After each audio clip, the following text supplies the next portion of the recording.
Cursed Hearts, the Guardian Heart Crystal series. Written by Amy Blankenship. Narrated by Jeff Bauer.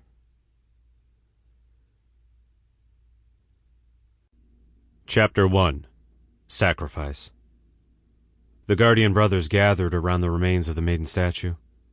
Even wounded and bloody, they were still a sight to behold.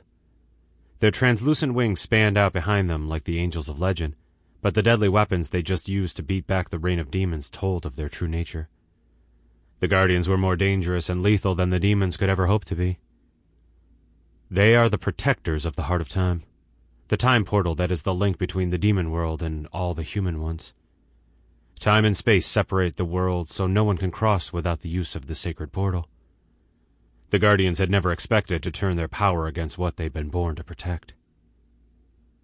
The winds of change had started 3 years ago when the maiden statue suddenly began to glow, revealing the fact that the human priestess had been reborn on the other side of the Heart of Time. Hyakuhei, once the most powerful guardian, now lord of the demons, had attacked, sending his demonic minions into a frenzy as they tried to get to the portal, trying to get to the priestess on the other side. The Guardians knew why Hyakuhei had attacked with such passionate fury, but the Dark Guardians' reason didn't matter. They couldn't allow it. Their intense war raged for 3 long years, never stopping, weakening both sides of the conflict. Until today. Hyakuhei had released the most cunning of the demons, banding them together with the weaker ones to fight with a vengeance.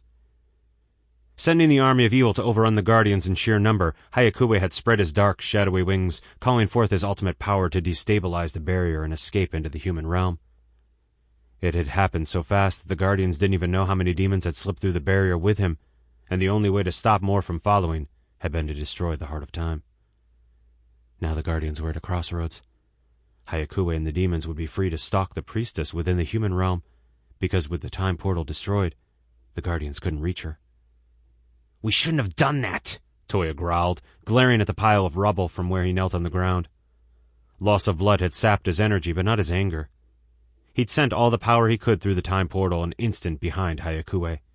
He only hoped he had wounded the demon lord in the process. "Hyakuhei will hunt her." "She's just a baby, 3 years old and powerless against him." The sadness in Kamwei's voice was thick as his eyes glittered with tears. He tried to wipe the evidence away, but only succeeded in leaving a smear of blood across his cheek. "What if the demon finds her before he does?" "She won't stand a chance against them." Kotaro closed his ice-blue eyes in denial. "She doesn't have anyone there that can protect her from demons, or from Hyakuhei." Shinbi's amethyst wings vanished as he wrapped his arm around the gash across his ribs. He would heal, but it would do no good.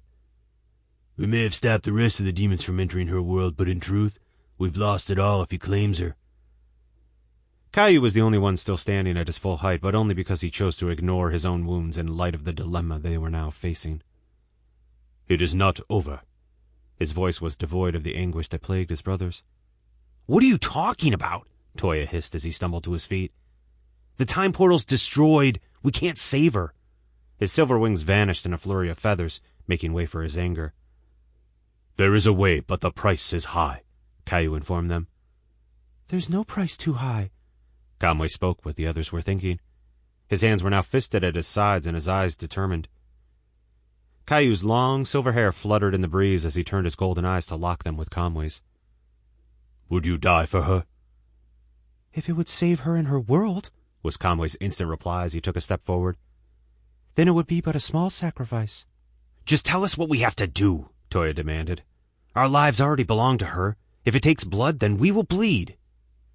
Caillou looked from one guardian to the next, seeing they were all in agreement. "If we die in this realm, then we will reappear in hers. But there is a cost for such an act. Our powers as guardians will be cut in half, and our wings are the price of payment because they will be the power that carries us across time and space." "Will we be together?"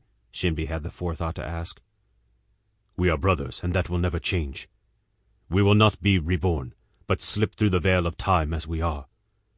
To the mortals we will appear only around the ages of 17 to 19, but our immortality will keep us from aging.